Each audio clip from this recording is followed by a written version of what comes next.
We're just going to let you trickle in, give us a moment, and welcome.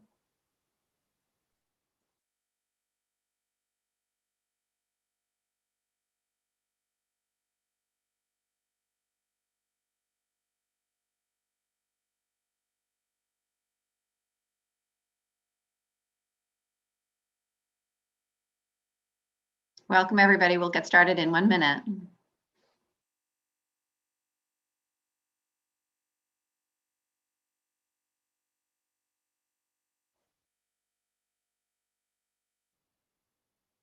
Okay. Now, I'm watching the numbers still tick up, so give us 1 more minute.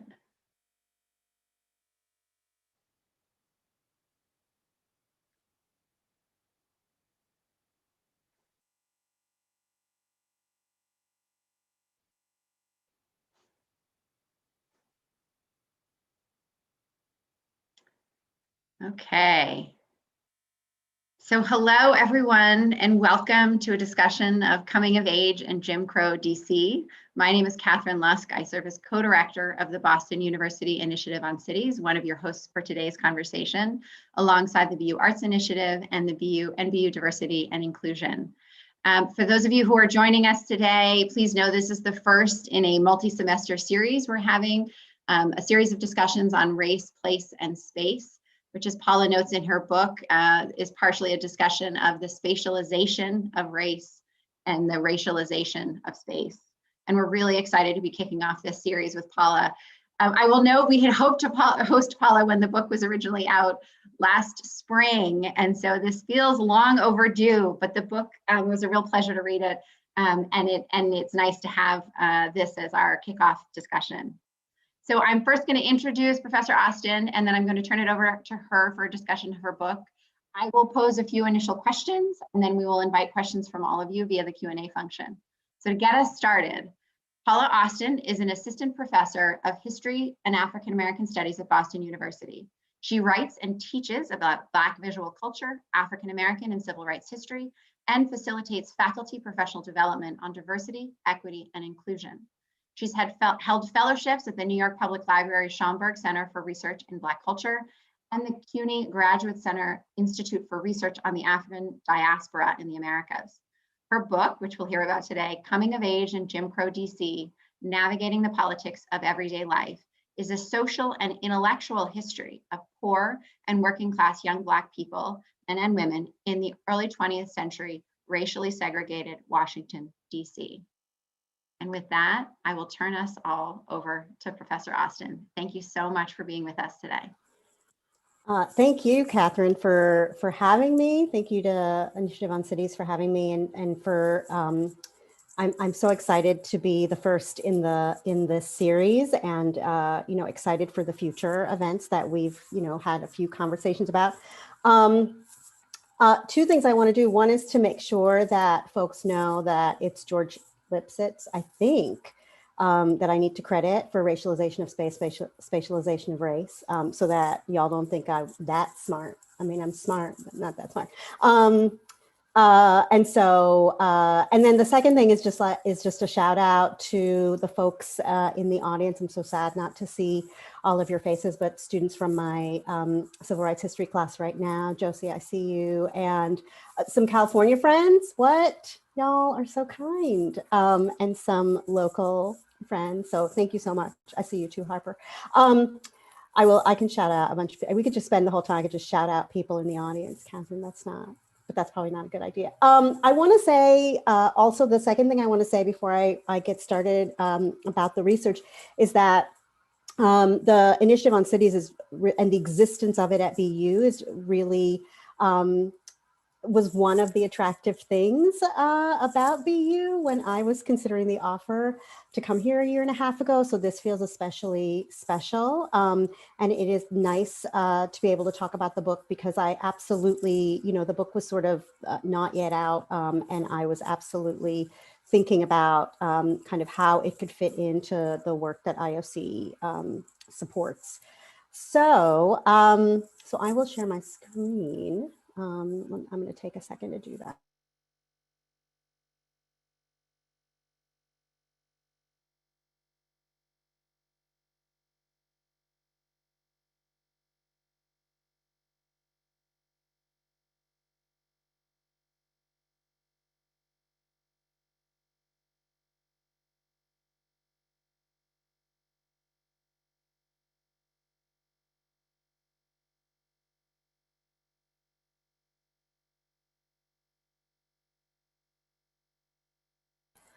Sorry, that took longer than I expected because my Google Slides crashed. So welcome. Okay, so this project on Black young people in segregated Washington, D.C. in the early 20th century is really part of a bigger interest that I have in sort of the quotidian elements of social movements and the role and use of space and spatiality in social justice movements over time, and then the ways in which people who don't have access to what we might think of as traditional political engagement, so electoral politics essentially, continue to create, have created ways to make their political voices heard. And this is especially true for young people generally, but I think young people in DC in the early 20th century who not only by virtue of their age, but also by virtue of the fact that they lived in DC where no one had any voting rights, did not have access to traditional electoral politics. And of course, the day-to-day and spatiality are especially important in urban history, urban studies, because cities are so spatially complex. The relationships between geography, architecture, politics, racial capitalism, right, make for what we might call an interesting mobilization of activism against sort of the myriad of ways that these things come together to combine and constrain often the most dispossessed people in these spaces. So, and of course we are inside one of those moments right now where this reality is hyper visible, like not just the uprisings last summer, in the aftermath of the murder of George Floyd and a number of other police murders, but also the insurrection at the Capitol, the disproportionate impact of coronavirus and its infection rates, deaths, the rollout of the vaccines, and the correlation between kind of where people live and so, you know, this stuff might be kind of brought into relief at the current moment in a way that maybe folks had not thought about this. And I think the last piece that the project really, I hope that the project would bring to the fore is the way in which young people, especially those in urban spaces, have historically been adultified, portrayed as criminal, and then as a result of these experienced trauma at the hand of the state. And of course, you know, we have a new current example of that in the experience of the 9-year-old in Rochester, New York. So I was really interested in the way that young people specifically were kind of pushing against these geographies of containment and sort of creating these rival geographies. All of that is Stephanie Camp's work in looking at the institution of slavery. But I was interested in to cite another scholar in Catherine McKittrick's idea of geographic beings and what geographic beings do. So the images here, the image at the top left and the image at the lower right are images actually from an anti-police brutality march that happens as part of a very kind of long anti-police brutality campaign in Washington, D.C. in the 1930s. Really, it goes back to the early 1920s. And you'll see here that young people were definitely a part of the march that happened in the summer of 1938. The upper left is a group of kids who are flanking the car that is carrying the widow of Wallace McKnight, who was sort of the latest victim at that time. And then the one on the lower right are other young people who are marching, who, as you can see, are carrying signs that, that say things like, "You may be next," and prosecute guilty police. And actually that lower right image is the new image for Khalil Muhammad's reprint of Condemnation of Blackness. And then the other two images on this slide might be familiar in that they are from more contemporary protests, Black Lives Matter protests. One from the lower left is one from last summer, and then the upper right is one from a few years ago. So these are the sort of Black Lives Matter, the movement for Black Lives, was really important backdrop for this project, because when I started doing this research, the movement was really sort of just emerging and galvanizing, solidifying around 3 murders of Black young people: Trayvon Martin in 2012, Michael Brown in 2014 in Ferguson, Tamir Rice in Cleveland in 2014. Ayanna Stanley Jones had already been killed in 2010 in Detroit. And, you know, of course, the list is long, but that was really the backdrop when I was beginning to look at these materials, and the kind of narrative of the fear of Black young people, the adultification of Black young people, was then, as it is now, a relatively normal narrative. And I think it's particularly amplified in ways in urban spaces because of the greater number of people, because of the unavoidability of contact, et cetera. So these were, you know, this was one of the things that I wanted to kind of interrogate in looking at the archival sources that I was looking at. And I tried to stay focused on the, a couple of things. So one was the juxtaposition of the symbolism of the US Capitol and the capital city, right, and its racial violence, not only in the form of legal racial segregation. It was a racially segregated city in the early 20th century, but also in terms of housing covenants, police violence. So really thinking about the experienced and built landscapes versus the imagined landscape, because the city not only represented something to Black migrants in its symbolism, if not in its actualism, but the city also was trying to, the capital city was also trying to kind of position itself globally as a kind of imperial city, imperial capital, right? Sort of the Western seat of democracy. So there was a lot going on in Washington, D.C. at the turn of the 20th century and then into the early 20th century. And I wanted to think about the ways that young Black, poor, and working class city dwellers were not only thinking about this contrast between the reality of living in that city and the kind of symbolism of it, but how they were physically navigating those confines and constraints of racial segregation. So both of those things became really important to me. This dude here on this slide is E. Franklin Frazier, who was the head of the sociology department at Howard University in the 1930s. And the 2 books on the right, book covers on the right, are his first iteration and then the reprint of the research project that he was working on, out of which come all of these interviews that I was able to then use to write Coming of Age in Jim Crow DC.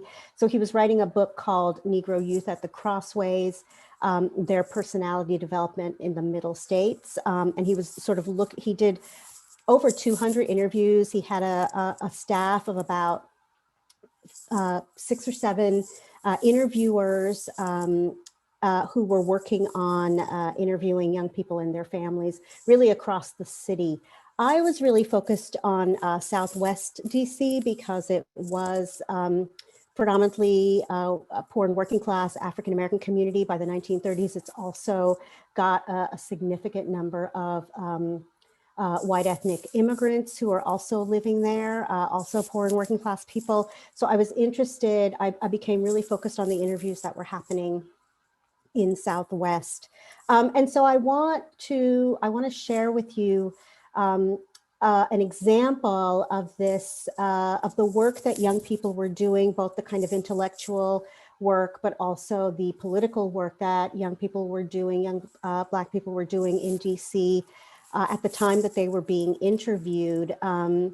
And as a kind of example of what political activism could look like in a city where really no one has sort of a traditional political access. And here is an image of Southwest with the Capitol, dome of the Capitol in the background. And the kind of juxtaposing visually of the Capitol and impoverished DC neighborhoods was a bit of a pervasive social reformer meme at the time. So everyone was kind of taking these shots of the Capitol and kind of what was in the foreground or what was in the background of it, essentially to say that this was not what a capital city should look like, right? These kinds of communities should not exist in the, quote, shadow of the Capitol.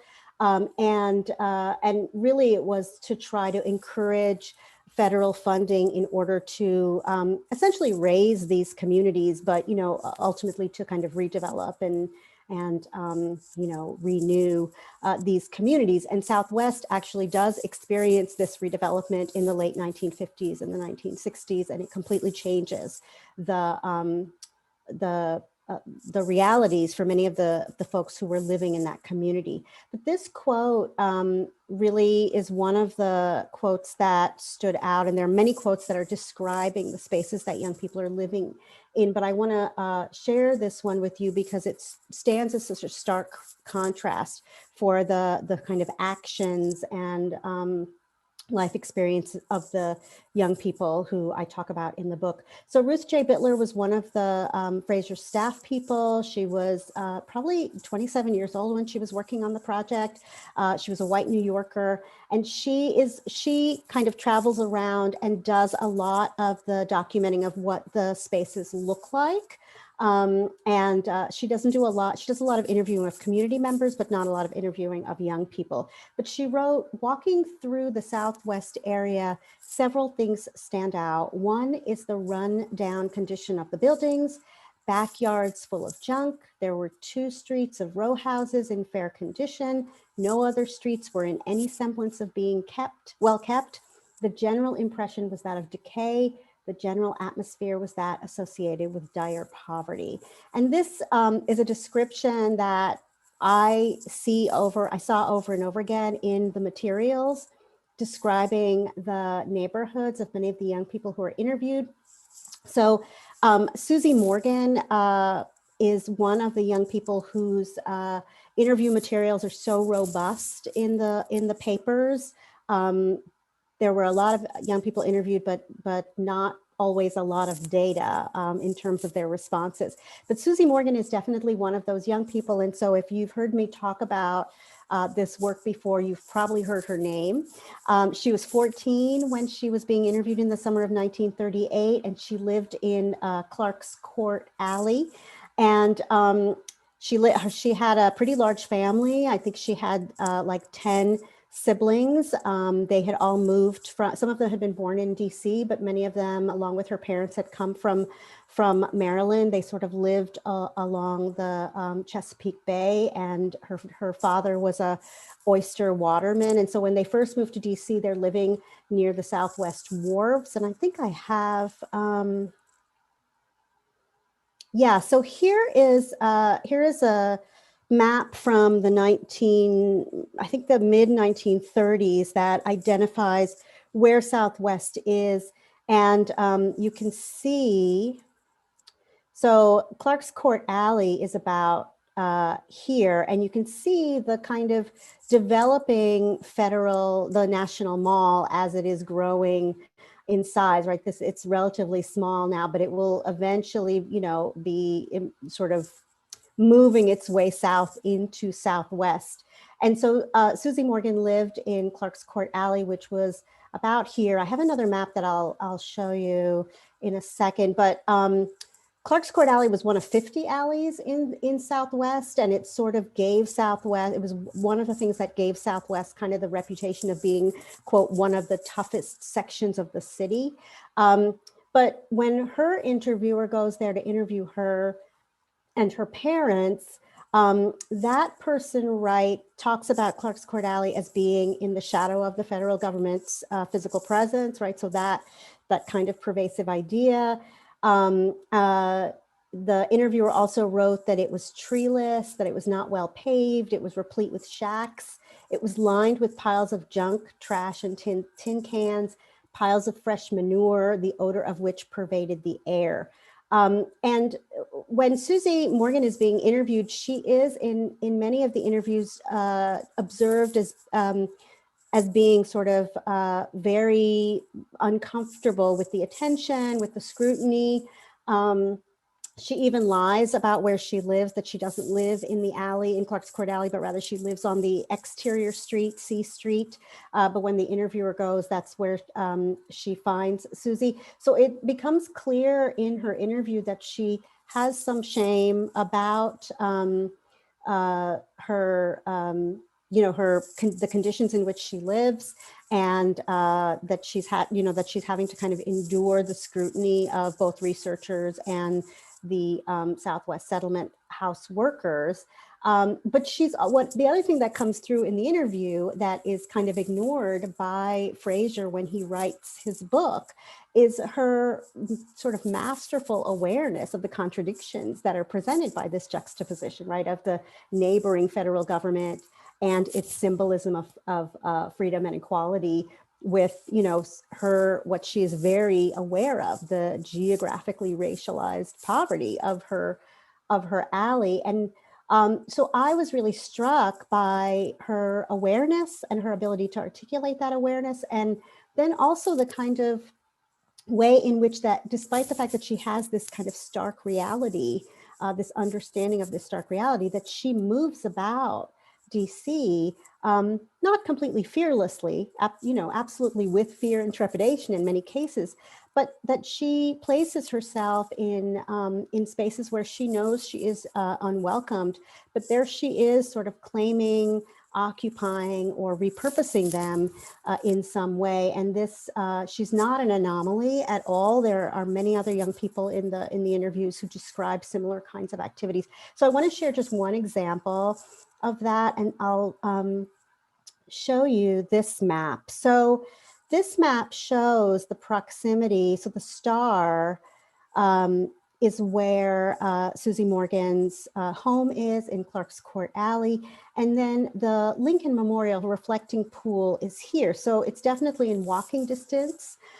She can definitely get there. And so she tells this story in response to whether or not they interact with the police. And that was that was one of the questions that all the young people were asked. They were asked about their interaction with the police. And Susie said in response, the police get after us a lot. And so she then describes this one afternoon where she and her friends swim, and that is her word, in the Lincoln Memorial Reflecting Pool. And she told this story because it was very much about the interaction with the cop who finds them in the pool and then attempts to get them out. And they spend some of their time in the reflecting pool, sort of mocking him. They move to the middle of the pool so that he can't get to them. He's sort of at the edge, just threatening them with bodily harm, really. And they begin to goad him and insist that they have a kind of earned right to be in that space. They say, good old Abraham, he said we could swim in his pool. And they turn to Lincoln, who's sitting, kind of presiding on one side. And they turn to Lincoln and they say, Mr. Lincoln, you won't let him bother us, will you, Mr. Lincoln? And then one of the group members sort of speaks for Lincoln and says, no, indeed, you all stay down in there and swim until you get ready to stop. And then they all thank Lincoln. They're sort of laughing through it. It's this kind of amazing moment of, sort of political theater, guerrilla theater that's happening in this space. Eventually the cop, who is so frustrated, he leaves to go get help. And it's at this moment that Susie and her friends, crawl out of the pool and escape. And I was just so, fascinated. And honestly, I mean, this is a little bit, this is wrong, and I should be embarrassed about this, but I was like kind of impressed that this had happened, and that she also tells the story about this happening. And she is very proud of her ability and her friend's ability to kind of evade police violence. And police violence in DC is a huge backdrop to what many of these young people are talking about in their interviews. so I was impressed, that they had like knowingly inserted themselves, into this landscape, and that the landscape, despite the fact that it was this sort of public space, it had already kind of historically dispossessed them, and they insisted that they actually belong there. And she does say at the end, we know we're not supposed to be in there, but that's why we go in. And so the kind of awareness was so amazing to me. And so part of the wrongheadedness of my own research is that the interviews were all cut up and they were anonymized. And when I first saw this, I was like, I assumed this was a boy. And so you can all lambast me for my wrongheaded gendered assumptions. It would be absolutely appropriate. But so I saw this and I was like, who is this boy? It's so terrible. And actually, one of the first presentations I made about this research identified this story as coming from a boy. So, but, the thing that I was so impressed about was that, that it's likely that Susie didn't know about the history of the segregated, memorial dedication, of Robert Russo-Moton, like trudging through the mud on the other side where he had to sit, to make his speech during the dedication, a speech he was invited to make, by the way. But it is likely that she knew that white kids were, in the reflecting pool. And here's an image from the late 1930s of some boys, white boys playing, sailing boats, stopping to take a photograph and seemingly not being harassed by police.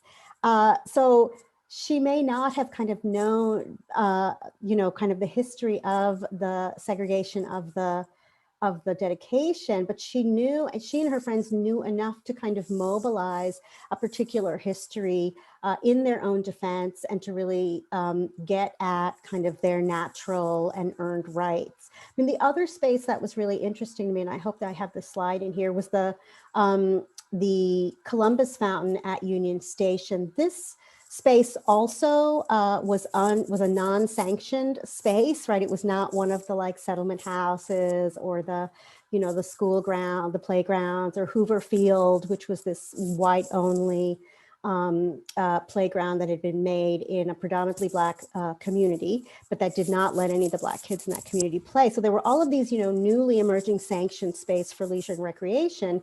But many young people also took over these other spaces. So this is an image that is seriously pixelated because I don't have a good version of it, of the Columbus Fountain. And of course, the Columbus Fountain is one of the monuments, that we would definitely have trouble with right now in terms of who is in the statue, right? What are their relationships to each other? But that's a different story. But it had a fountain to it, and there are images of young people, Black and white, and sometimes Black and white together, young people, frolicking, eating watermelon together. It definitely was one of the spaces that is heavily surveilled by the police. Many of the young people talk about spending time there, but also having to deal with police interactions there. And so the Union Station Columbus Fountain was one of those kind of unsanctioned spaces, but that many young people kind of took over, especially at night.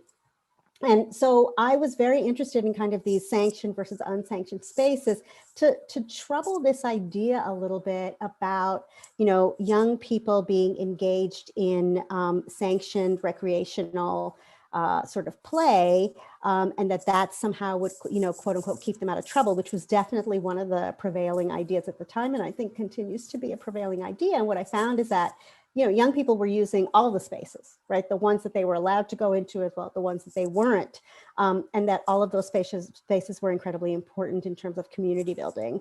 So I want to I want to end with a little bit of a pivot to talk about an accompanying project to the book, which is a digital humanities project that I've been working on a little bit, that I need funding for to really finish, but it is a mapping project that I hope to be able to produce in the next year or so, and that it will map out the migration and the DC stories of 5 of the families whose interviews were incredibly robust in the Fraser Papers. And many of these families either left Southwest before they were ultimately displaced or were displaced by the redevelopment that happens in the late 1950s.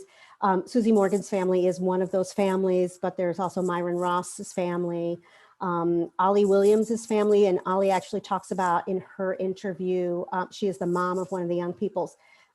She talks about the 1919 riot and living in Northwest when that is happening. But, so you'll see here on this slide, the top image is an image from the site where I'm hoping that my digital project will be housed. It is the Prologue DC's mapping segregation site, and Prologue DC is this organization with these amazing 2 historians, Mara Cherkowski and Sarah Schoenfeld, who are doing this amazing work of looking at the history of DC, the spatial history of DC, the changing nature of it. They have a great site. The mapping segregation site has a lot of really great maps that look at the housing, residential housing covenants. And then this screenshot is of the displacement of the Black community in Meridian Hill. So that is my, I'm hoping that I can do some of the research to kind of find out what happened to many of these families, and then be able to visually map that out. The other project that I'm hoping that I will be able to house on IOC somehow is this Black Power at Boston University. So last semester in my History of Black Power, Introduction to Black Studies course, we began working with some of the archival materials in the Howard Gottlieb Center to look at Black student activism at BU, and then to also kind of think about Black Power in Boston generally. And so and this semester, the students in my civil rights history class are going to also be working on this project to add some more entries. But we're trying to kind of look at the role of the city and then the school in the city, and how what Black student activism looked like during that time. So I'm hoping that IOC will give me a place to put that project at some point. Anyway, thank you. Thanks, everyone. Thank you so much, Paula. We look forward to supporting you in your work. So I wanted to start a reminder to everybody. I will keep an eye on the Q&A. Please submit questions. I have lots of them, but please submit them as we go. So we're the initiative on cities, so I have to start off with a city-related question. And I want to first focus on your decision to really share the stories of young Black men and women in Washington, D.C. Right? You mentioned it a little bit at the beginning that you took a marginalized and disenfranchised group of people in a disenfranchised part of the country that continues to be disenfranchised today, right? And this is a contemporary discussion that's ongoing. And you also in the book, you mentioned that, I'll quote, in 1948, the National Committee on Segregation in the nation's capital referred to Washington, D.C. as the capital of white supremacy, not a good salesman for democracy. And I'm wondering if you can talk a little bit about, for you as the author, about the significance of telling the story of these people in Washington, D.C. in particular. Yeah, thank you. I mean, I don't know that I realized the full significance of it until I was in the middle of it, and thought, oh, right, there are all of these levels of confinement and constraint. And sort of the intentionality around silencing particular groups of people, disfranchising particular groups of people. And then it became, and then I sort of remembered, right, that young people are already experiencing that as a kind of result of their age, and kind of how they're being thought about in the early 20th century in terms of all of the kind of new stuff that's coming up, that social scientists are developing around what does it mean to be a juvenile, what is an adolescent, right? All the kind of psychological stuff. I mean, that's one of the things that I learned from looking at Fraser's materials is that he's working, so he's a sociologist, he's working with medical doctors, with psychologists, right? So there is this kind of infrastructure that is growing around how we think about, a bunch of different people, workers, Black people, kids, right? So that all of this it's also about kind of the formation, disciplinary formations and the kind of big ideas that are coming out of those disciplines and how they are then impacting policy and practices at the national level. And then in this like weird hyperlocal way in DC that is not, that really has very little power. Do you think for this group, there were some instances as well in the book where it was this recognition that DC was an attractive place to be, this sense, right, of sort of being not the South, and in a way an expectation of being more progressive. But I just wondered, do you think that the young people recognize the deep irony and tragedy of their lived experience and the fact that this was playing out in that their encounters with the police, that the sort of what we see today, right? The inequity, gross inequity, and the quality of the built environment and the quality of public spaces that they had or really didn't have access to. Do you think there was a recognition of what it meant to be in the cradle of democracy, like to be in Washington? I think so. I mean, I think it was different for different people. I mean, some people had been born there and then others had moved there. And then many of them talk about the stories from their parents about how much better DC is than where they might have come from. They did not totally believe that, though. I mean, that was, they often were like, well, my father says this, but I'm not sure I believe it. And many of them talked about leaving the city and what it would be like. They had done like kind of little travels sort of right outside DC, but had not gone much further. And so many of them talked about wanting to have a different experience to see if what their parents had said about why DC was going to be better than other places south of DC, and to see whether or not that was really true. So I think the irony, yes, I'm not sure that they had enough to compare sort of their lived experience in DC at that time to know whether or not, but I think this was what was interesting. They also understood this kind of new psychology about adolescence. They did think, my life is going to change. Like, this is just right now. And there's a bunch of it that's not great, but it's not going to stay like this. They seemed so clear that this was kind of a fleeting moment in their life, and they had all of these plans for the future, and that the future was going to be different.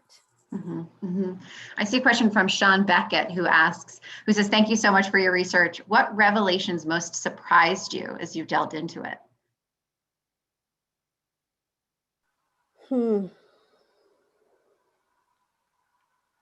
I think the ability, and this was, I think the ability of these young people to really articulate the kind of inner lives and their interior thoughts. I mean, it's true that the researcher, Fraser, goes into this kind of taking their subjectivity very seriously, or else he wouldn't have asked them those kinds of questions. And the kinds of questions are like deeply private and invasive questions that these young people are being asked about.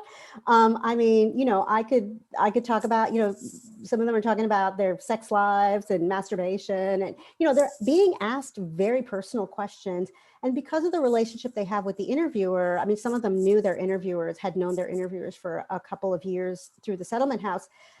I think they answer them relatively honestly. And so, so their subjectivity is being taken for granted, but I think I was I was so amazed and wanted to find a way to recreate their own articulations about how they were understanding themselves as a lesson, really, that that I think we continue to have these ideas about young people's their brain development and whether or not they have consciousness, right, in the ways that we think about it.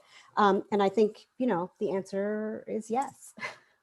I think, did you grow attached to any of them? I mean, you talked about wanting to sort of chart the course for some of them, and I'm curious as a historian, because these interviews were so private in so many ways, are there particular personalities that really you felt you really connected with or I mean, I connected think, to? yeah, I think it's why I then became invested in doing this, like, where did people go? I mean, I knew that the community had been essentially raised, and I think I wondered too whether or not some of these young people who I saw as activists, even though they might not have seen themselves as activists, I wondered whether or not they were engaged in any of the activism that happens in DC, you know, in later, like in the 40s, in the 50s, and the 60s, kind of where were they and how were they engaged in that?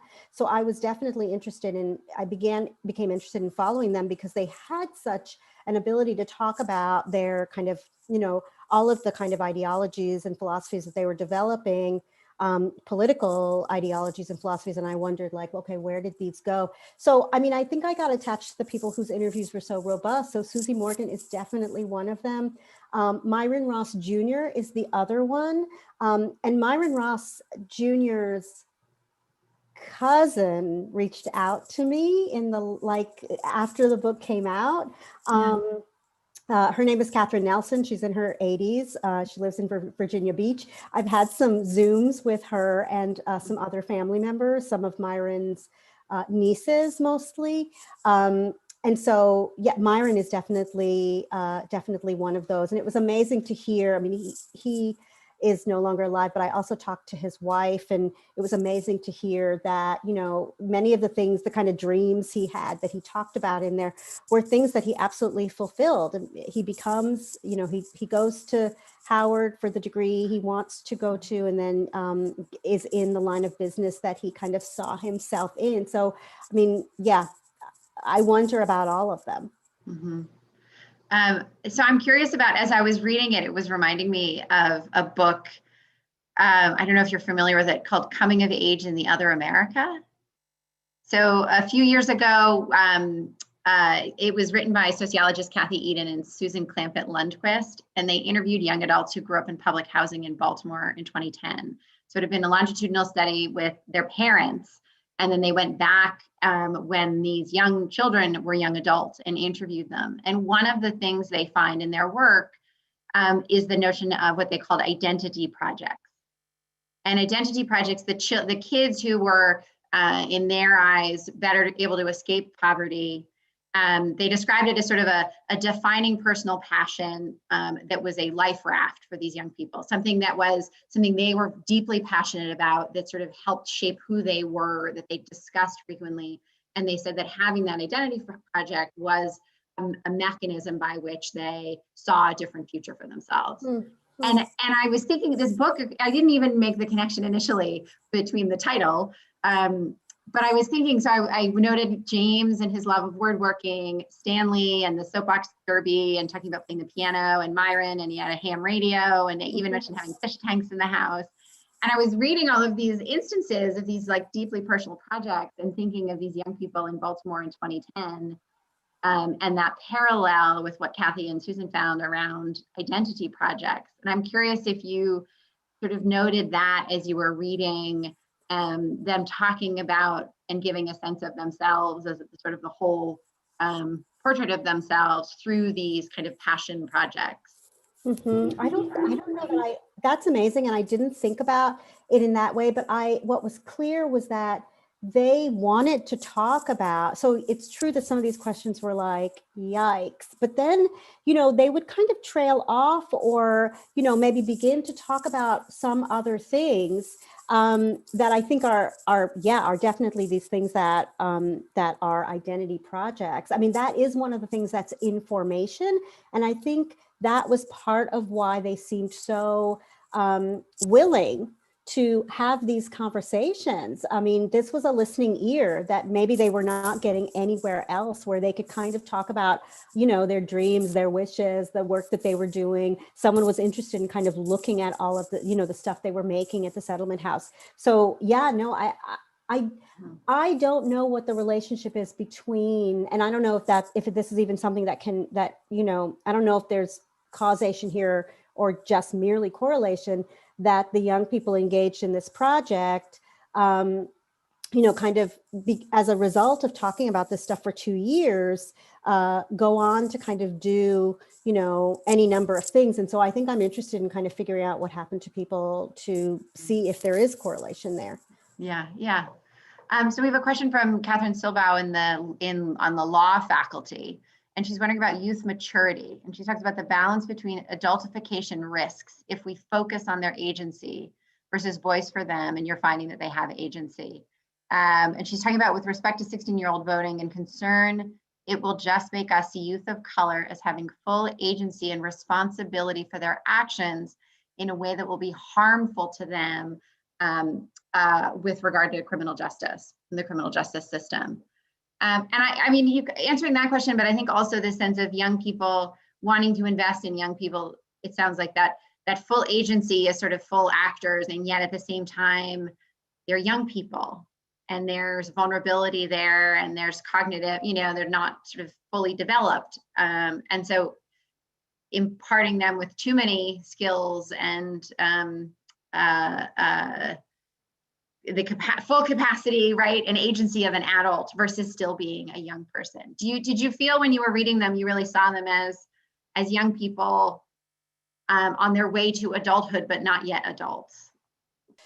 Yes, to your latter, yes. So I saw them as young people, not yet adults, on their way to adulthood, and they saw themselves as that. I mean, so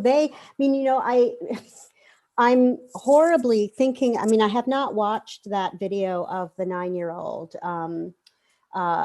experiencing further trauma from the arrest in Rochester, but I've heard some of the sound from it, right? And the cop is saying, you're acting like a child, and she has the presence of mind to say, I am a child, right? So so I don't know that, I think the young people that I'm looking at are already adultified and criminalized, and are so as children, right? And they're also not getting the benefit. So much of the new research at the time is talking about an innocent childhood, and they are not getting the benefit of that representation, or even, the kind of treatment that brings with it, and the attention that brings with it, because of their racialized identity, and socioeconomic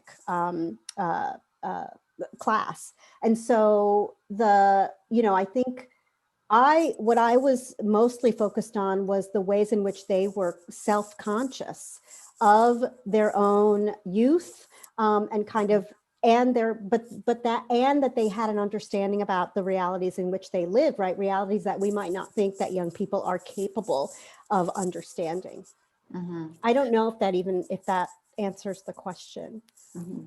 No, I think it struck me. I remember there were instances in the book where a young man becoming the sort of the head of the household, the male in the household with a single mom, but his mom was the one who had to scold his sister, right? His mom was the one who had to take magazines away. So he was turning her in, but he wasn't an adult.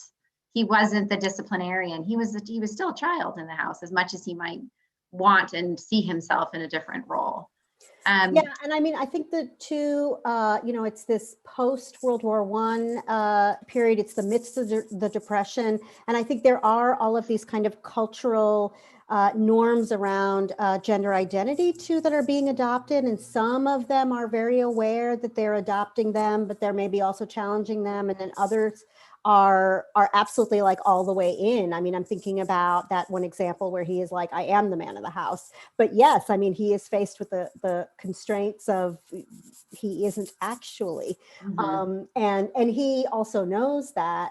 But I'm thinking too of some of the other, young men. That the other thing that comes up, or many of the young women are also experiencing sexual violence, or have experienced sexual violence. They're certainly afraid of experiencing sexual violence. And there are some young men who talk about being perpetrators of sexual assault, and thinking about that as sex.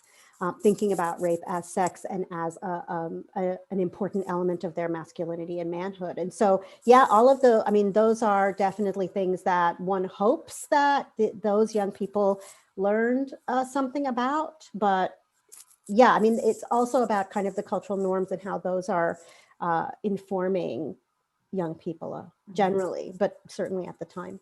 Yeah, I see a question from Megan LeBaron who says, throughout the presentation, I've been thinking about the potential relationship between the Fraser Papers and Richard Wright's 12 Million Black Voices. Did you come across anything interesting regarding the WPA in your research? Or if you have any thoughts on the relationship between the rural Midwest and urban DC in mid-century? She also mentions that Black Boy was also front of mind in the coming of age.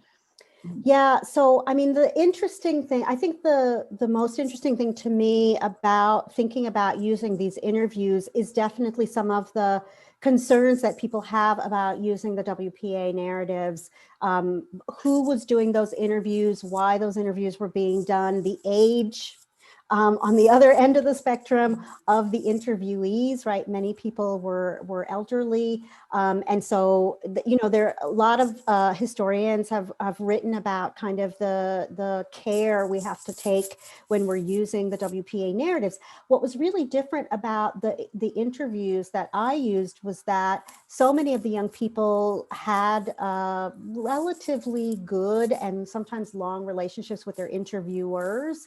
And the interviewers were also Black people from DC. Now they might have been like middle class, they might have come back, they had been to college and they had come back, but their families lived in DC. And so there was a different relationship between interviewers and interviewees. I mean, Susie Morgan's interview, for example, Laura Lee actually takes on this like mentoring role. She eventually writes a note on her in the interview saying, I'm not doing these anymore. They feel exploitative to me, but I am going to continue to take some notes because I'm going to continue to meet with her.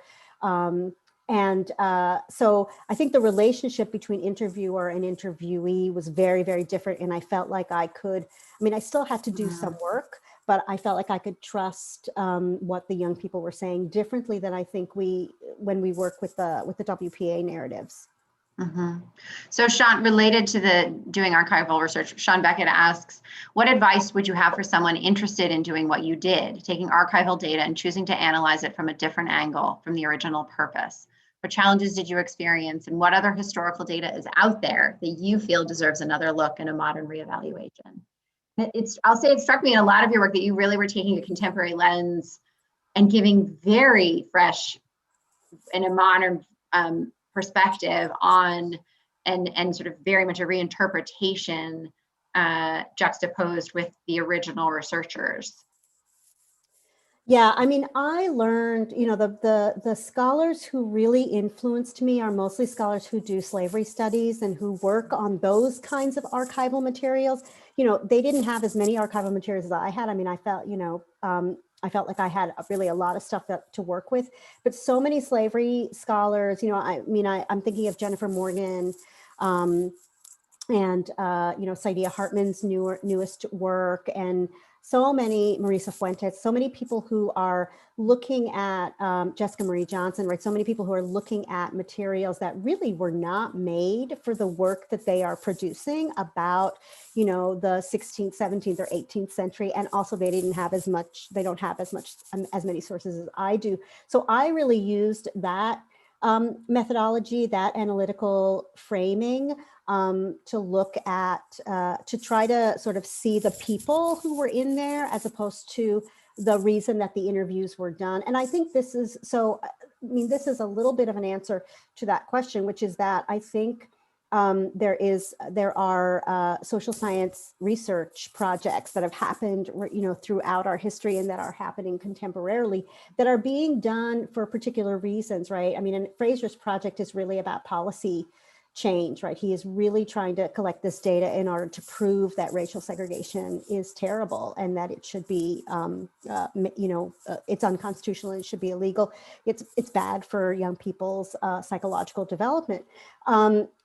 But, I think we've got contemporary sociological studies that will give us the voices of people who, who are traditionally kind of rendered as invisible in the historical and I think the contemporary sort of media presentation, policy presentations.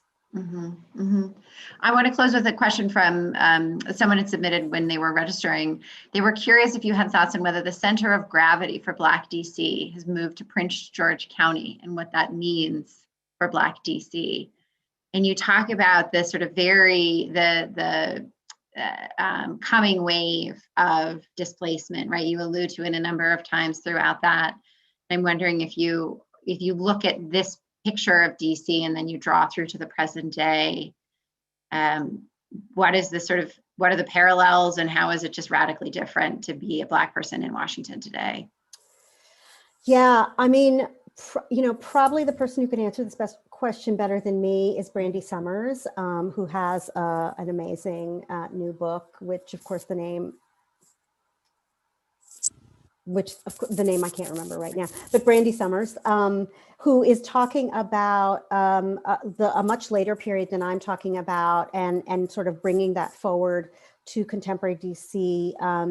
So I think, yeah, and of course DC is kind of, Black DC, Chocolate City, is kind of in a fight for itself, and there are some amazing activist movements that are happening right now. Don't Mute DC is definitely one of them, which is about kind of the sonic DC. And, I was thinking about the sonic piece of it when I was looking back at those photographs of the protest march that happens, that so many young people are part of in 1938, and how in some cases they were not, they had their signs taken away from them, signs that were calling for the ousting of the superintendent of the police department.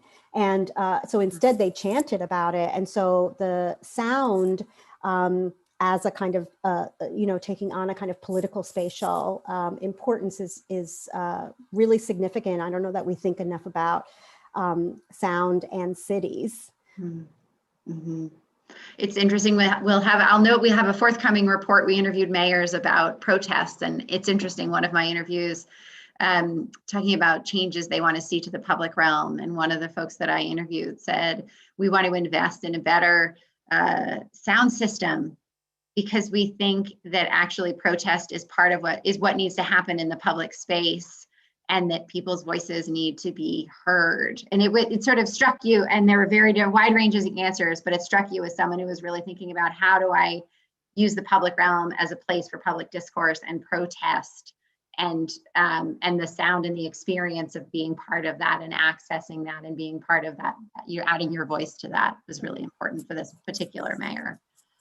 We are at time, and so I want to say thank you so much to Paula. Thank you to everybody who was able to tune in. This is a real pleasure. As I said, I very much enjoyed reading the book, and even finding connections to speakers we've had with the Initiative on Cities now many years ago.